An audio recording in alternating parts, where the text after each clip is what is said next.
is CNN Breaking News. Let's get more now on our top story. Super Typhoon Haiyan. Last hour, the storm made landfall in the eastern Philippines, and it has all the makings of a major disaster. Torrential rain and winds of more than 300 kilometers per hour. We're going to go to Andrew Stevens. He is there in Tacloban. Andrew, he joins us now live. What's it looking like there right now? Well, conditions continue to deteriorate quite sharply, Patricia.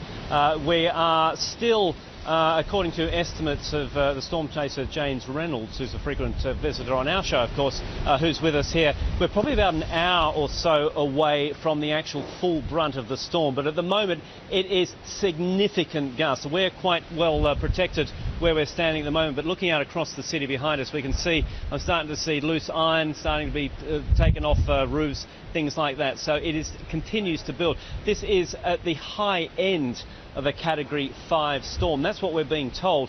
The local media is now referring to it as the storm of the century, Patricia, just to give you an idea. But certainly we've got another 3 hours or so of this. Where it hit landfall is about 300 or 400 kilometres away from where we are now. So we're expecting another 2 or 3 hours of intense winds. Perhaps then the eye will pass over. At this stage it looks like it could pass directly over us. Obviously that's things can change there, and then we've got the other side of the storm to weather. So the people in the Philippines are looking at several hours still of these incredibly strong winds, and accompanying that, of course, the very low pressure, strong winds that combines to produce a surge, a storm surge it's called, where you get a significant increase in the sea level.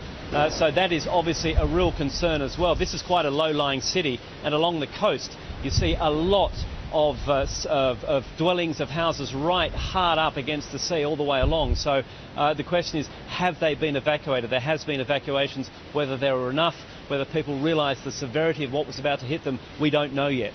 Right now, I want to bring in Tom Sater, who's been tracking this storm for us. So, Tom, what's it looking like?